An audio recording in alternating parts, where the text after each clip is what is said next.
São 7h40, 7h40, dando prosseguimento à rodada de entrevistas com candidatos a governador do estado de Sergipe e candidatos a vice-governador. Hoje nós vamos conversar com a candidata a vice-governadora Eliane Aquino, do PT. Eliane Aquino Custódio, nascida em 16 de fevereiro de 1971, superior incompleto, solteira, cor parda, natural do município de Brasília, no Distrito Federal. A nossa entrevista tem duração aproximada de 35 minutos, dividido em 2 blocos.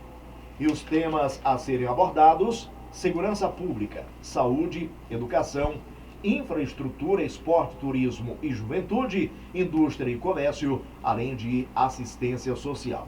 Lembrando que para cada tema, aproximadamente 4 minutos. Eu inicio a nossa conversa cumprimentando a candidata, desejando boas-vindas e agradecendo também por ter aceito o nosso convite. Eliane Aquino, bom dia.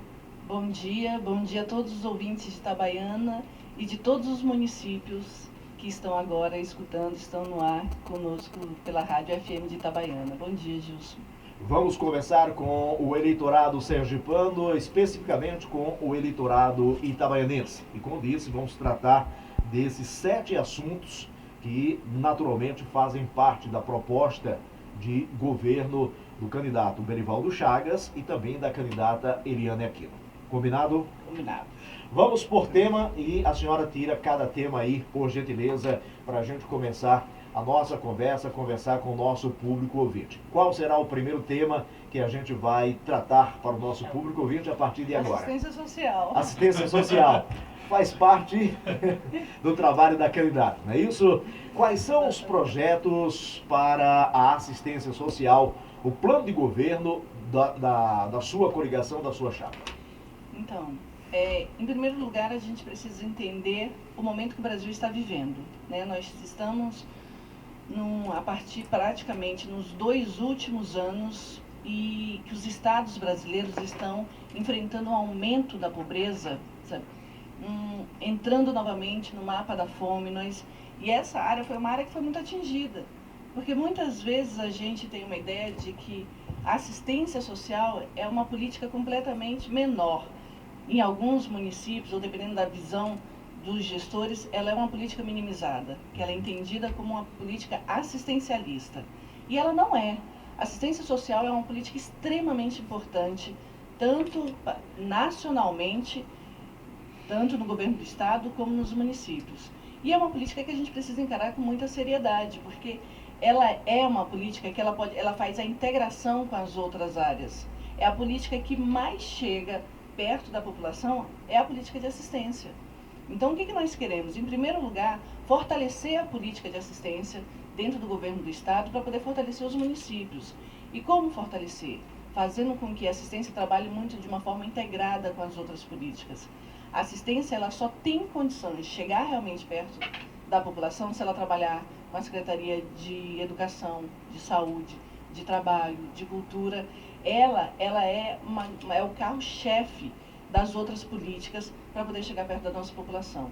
Através da assistência, na hora quando a gente começa a fortalecer essa política e entender o quanto que ela pode realmente atuar, mas não com assistencialismo, mas sim com o desenvolvimento da nossa população, a gente consegue ter ganhos imensos. E nessa gestão que a gente quer é exatamente isso, é fazer com que a política de assistência ela seja cada vez mais fortalecida para que a gente possa diminuir a pobreza no nosso estado e gerar condições das pessoas terem uma autonomia, tanto pelos direitos como pela renda. Candidata, a assistência social, ela está em segundo plano nos governos ou eu estou equivocado? Eu acho que está ainda. Principalmente, eu falo muito que na cabeça, principalmente dos homens, sabe, a preocupação do político, o homem muitas vezes pensando muito na obra, sabe, na obra estruturante, na obra física, que também é extremamente importante. A gente sabe o quanto que o saneamento básico é fundamental, o quanto que você ter a sua rua asfaltada é extremamente importante. Mas a assistência social é algo que muitas vezes não é o resultado rápido, sabe? você não consegue mensurar muitas vezes, porque é qualidade de vida, é desenvolvimento social da vida dessas pessoas. Então, o resultado prático de você, em termos de dados, você não encontra fácil na assistência social, mas ela é extremamente importante, porque na hora quando a gente consegue fazer com que as políticas cheguem a essas famílias que precisam via assistência social, porque hoje nós temos toda uma política regulamentada, desde o governo do presidente Lula, nós tivemos a assistência social sendo olhada de uma outra forma. Da mesma forma que nós temos o Sistema Único de Saúde, foi criado também o Sistema Único da Assistência Social, sabe, que é o SUAS, sabe, que regulamentou a política de assistência social e criou os critérios e definições das políticas para os municípios, sabe, municípios e Estado. E o que nós queremos é realmente que isso seja fortalecido, que esse Sistema Único da Assistência Social seja cada vez mais fortalecido, porque com certeza, na hora que os prefeitos, governadores e presidente da República encara a assistência como uma política estruturante, a gente consegue fazer muita coisa na vida dessas pessoas. E é o que eu acredito. Eu não acredito no assistencialismo que é a troca, sabe? Que é o assistencialismo que é necessário, muitas vezes, a cesta básica, sabe? Que ameniza a fome, mas não cura. O que nós queremos é fazer com que as nossas famílias sergipanas, que elas não precisem ficarem recebendo as cestas básicas, que elas tenham condições de cada vez mais cuidarem da sua vida, terem seu trabalho e terem como se autossustentar. É isso que nós queremos. O governo federal, a gente sabe que tem aí vários programas sociais. A senhora também é favorável de que o Estado possa criar também esses programas para ajudar essas pessoas carentes? Tem que criar.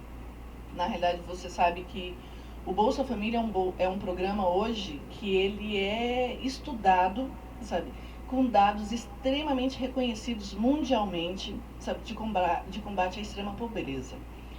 E nós sabemos o quanto que o Bolsa Família hoje, ele ajuda tanto na economia dos municípios como na vida das pessoas. Nós estamos vivendo um momento onde o Brasil encontra-se com uma média de 14 milhões de pessoas desempregadas, sabe, e que as pessoas estão voltando a passar fome. Coisa que alguns anos atrás nós já não vimos mais essa pobreza extrema no nosso estado, sabe? E hoje está voltando. Então, o papel do Estado, ele é fundamental para chegar na vida dessas pessoas. Então, com certeza o Estado tem que ter programas, sim, de transferência de renda, programas que atuem junto com o governo federal para amenizar a pobreza no nosso estado. Para a gente finalizar esse assunto, esses programas não deixam o cidadão viciado? Olha, isso é uma lógica que muitas vezes as pessoas falam que sim, que as pessoas que recebem Bolsa Família não querem trabalhar, mas não é verdade. Estatisticamente, nós já temos todas as comprovações que o público Bolsa Família é um público realmente que muitas vezes que dá conta, que trabalha, que cuida dos seus filhos. E tem uma outra questão muito importante que a gente precisa entender, é o seguinte, é o quanto que nós, através do Bolsa Família, a partir do momento que foi criado, o quanto que nós estamos mudando uma geração de crianças, que antigamente essas crianças iam necessariamente e obrigatoriamente para ajudar suas famílias, iam para o trabalho infantil. Quantas e quantas famílias a gente escuta, principalmente no nosso interior do Nordeste, das pessoas que falaram que as crianças não tiveram oportunidade de estudar porque tinham que ir trabalhar, ajudar suas famílias. E o programa Bolsa Família está mudando isso. É claro que eu falo, é educação. Educação é processual, é a longo prazo. É a gente ter a responsabilidade de cada vez mais gestores independentes de partidos entrarem e darem continuidade do que deu certo, independente do partido que se iniciou. Se a gente tiver essa concepção, a gente consegue realmente mudar uma geração. E através do Bolsa Família, hoje nós temos 95% das nossas crianças em idade escolar nas escolas. A partir de agora, o que a gente precisa? Melhorar a qualidade de ensino, sabe? Mas ele é um programa fundamental. São 7 horas e mais 49 minutos, portanto aí falamos de assistência social. Candidata, vamos ao próximo assunto para ser debatido aqui no programa. Por gentileza, tire aqui o próximo assunto para a gente debater com o nosso público ouvinte, aquele que está sintonizado acompanhando o 93 Notícias. Educação. educação. Sergipe, a gente sabe, vive aí momentos não muito bons, escolas deficitárias, o ensino público, enfim. O que mudar essa situação? Quais são as propostas da sua chapa, da sua coligação? Então, em primeiro lugar, eu quero que a gente entenda qual foi o momento que nós mais avançamos na educação brasileira. Foi exatamente num governo onde nós tínhamos um presidente que diziam ser semi-analfabeto, que tinha muito pouca escolaridade e que foi o presidente que mais construiu universidades e escolas técnicas no nosso país. Nós tivemos o Plano Nacional de Educação, onde foi o plano que foi melhor desenvolvido e que hoje nós estamos tendo um retrocesso muito grande nisso. Nós estamos com as nossas universidades sucateadas, nós estamos com os recursos da educação sendo cortados. Nós tivemos uma PEC 55 que foi aprovada no governo Temer, que é de congelamento nos próximos 20 anos dos recursos da área de assistência social, educação e saúde. E aí, quando a gente para ver todo esse contexto que o Brasil está vivendo nesses últimos 2 anos, é tudo que inviabiliza a nossa educação. É o que tira realmente as oportunidades dos nossos jovens, independente de serem alunos da rede particular ou da rede pública de ensino, de chegarem às universidades. Como nós estávamos conseguindo fazer isso? Nós tínhamos, aqui mesmo em Sergipe, na gestão do governador Marcelo Deda, nós conseguimos colocar jovens de baixa renda nas universidades como nunca antes na história desse estado. E assim, na hora quando as políticas estruturantes do governo federal, elas passam a não acontecerem, elas ficam desaquecidas, isso atinge fortemente todos os estados e municípios. E Sergipe não foi diferente. Hoje nós temos 8 escolas técnicas que foram construídas na gestão do presidente Lula e da presidenta Dilma e na gestão do ex-governador Marcelo Deda. Nós tivemos também escolas técnicas que já foram implantadas também, já no governo de Jackson Barreto. E nós queremos que essas escolas que elas melhorem cada vez mais.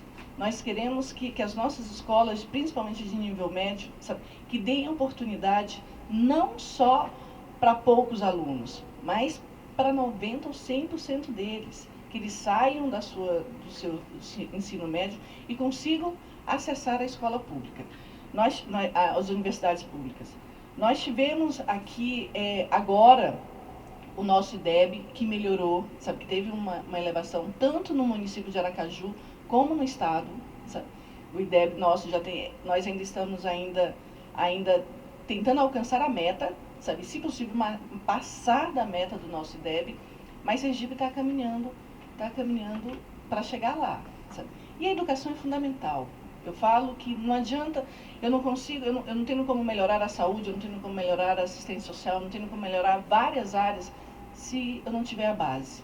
E a base é a educação para as nossas crianças e jovens. Nós precisamos fazer com que as nossas crianças elas saibam, elas entendam ler e escrever, consigam ter acesso realmente a toda a política para desenvolver.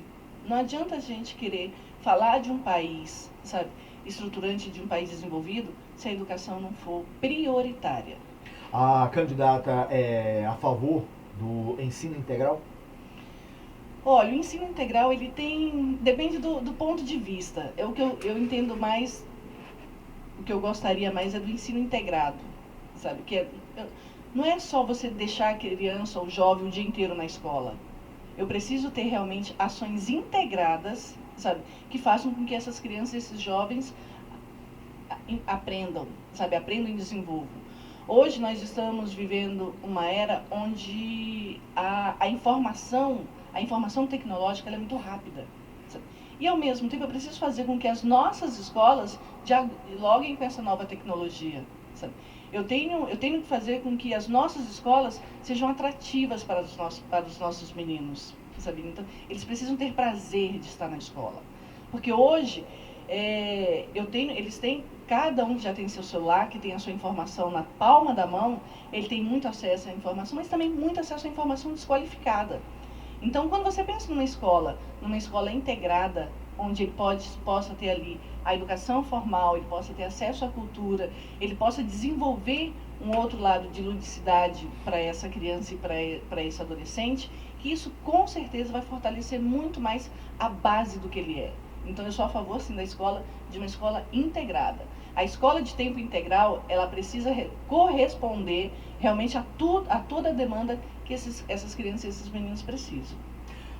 Tratamos aí, portanto, de educação. Vamos ao próximo assunto, candidata. São 7 horas e mais 55 minutos. Estamos conversando com a candidata a vice-governadora do estado de Sergipe, Eliana Aquino, do PT. Ela que faz parte da chapa do candidato Berivaldo Chagas. Infraestrutura, obras e rodovias. O que tem de projeto para mudar o estado de Sergipe dessa situação que vive? A gente diariamente tem recebido reclamações das rodovias estaduais. As nossas rodovias estão aí abandonadas.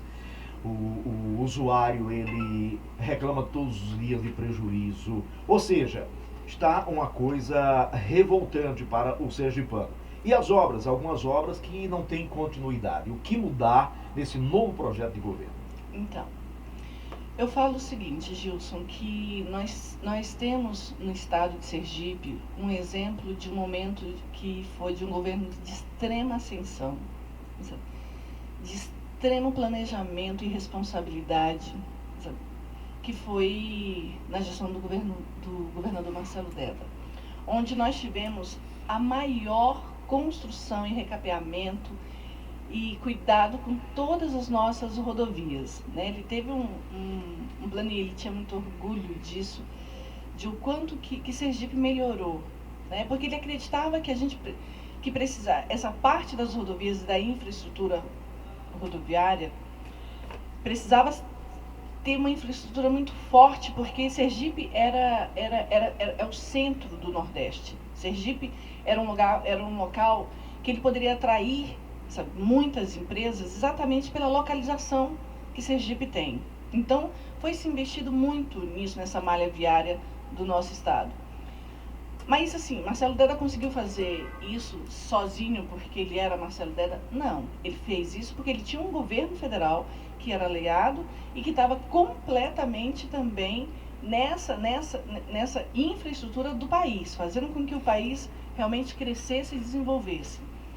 Ao mesmo tempo, nesses últimos 2 anos, a gente começou a ver completamente o contrário disso. Nós começamos a ver aqui o governo do estado, onde não tinha esse apoio do governo federal, onde o governo federal deixou de fazer essas políticas estruturantes para os estados, e isso com certeza também, da mesma forma que atingiu o Sergipe, atingiu vários outros estados. Agora, o que nós queremos é que nessa próxima gestão isso volte a acontecer. Nós sabemos o quanto que a malha viária ela é necessária para desenvolver o restante do estado. Nós precisamos atrair novos investidores, nós precisamos atrair empresas para o estado de Sergipe e é fundamental que a gente faça com que a nossa malha viária esteja funcionando e funcionando bem. Porque seja para o pequeno agricultor que trabalha aqui em Itabaiana e que vende o produto dele em vários outros municípios, nas feiras, ele precisa da malha viária perfeita. Porque qualquer problema com certeza, gera problema na vida de todo mundo. E Berivaldo está muito centrado nisso, ele sabe exatamente dessa responsabilidade que se tem e dos desafios que nós temos de cuidar dessa malha viária. Principalmente, e aí a gente coloca dentro do plano, exatamente a construção do viaduto de interseção da Avenida Beira-Mar em Aracaju, a construção do canal de Xingó, projeto de aproveitamento múltiplo de recursos naturais, a conclusão da rodovia Sergipe-100 Norte, que ligará Pirambu à Foz do São Francisco, investir na universalização de saneamento básico, especialmente das sedes municipais, recuperação das rodovias estaduais, e assim vai. Sabe? Tem várias outras demandas também, que são demandas que surgiram da própria população e para melhorar o sistema viário do nosso estado. A candidata citou já por diversas vezes, principalmente neste assunto aí, infraestrutura, o saudoso governador Marcelo Deda. Então a próxima gestão vai se espelhar na administração do saudoso Deda? Olha, eu falo por mim. Eu falo por mim que eu sempre tive muito orgulho, sabe, de conviver com um homem como Marcelo Deda. Porque eu sei a responsabilidade que ele teve com esse Estado. E eu, particularmente, eu falo que se a gente se espelhar, sabe, é claro que foi um outro momento. É claro que o que nós vivemos lá, talvez não tenhamos condições de replicar agora. Mas, com certeza, ele é um grande espelho. Ele é uma grande referência de ética, de responsabilidade, de amor ao povo sergipano e de compromisso com esse povo. Então, eu, Eliane Aquino, com certeza, quero me espelhar em muito no que ele foi. 8 horas e mais 1 minuto. Vamos ao próximo assunto, candidata, para a gente ir na sequência aí ao nosso intervalo, já que a nossa entrevista é dividida em 2 blocos. Próximo Segurança tema? pública. Segurança pública. Sergipe tem sido aí divulgado nacionalmente, os números infelizmente não mentem. Sergipe é um estado considerado dos mais violentos do Nordeste e Aracaju, a capital do estado, infelizmente, também nessa situação. Quais são as propostas para mudar a situação, para trazer mais segurança ao povo sergipano, candidata? Então, esse é um outro problema que atinge fortemente todos os estados brasileiros, né? É claro que agora, nesses últimos meses, a gente até conseguiu, através do anuário, verificar que nós diminuímos alguns índices de mortalidade, de assassinatos. Nós conseguimos até diminuir os números de homicídios já no nosso estado nesses últimos meses. Mas isso, quando a gente fala em segurança pública, eu não posso pensar em segurança simplesmente com um aumento do efetivo. Para diminuir a violência no nosso estado, é o que a gente estava falando aqui, que começa desde a assistência social, sabe? Ela sendo bem trabalhada com o fortalecimento da educação. Na hora quando nós criamos oportunidades de educação e de oportunidades, sabe, principalmente para a nossa juventude, a gente consegue diminuir os índices de violência.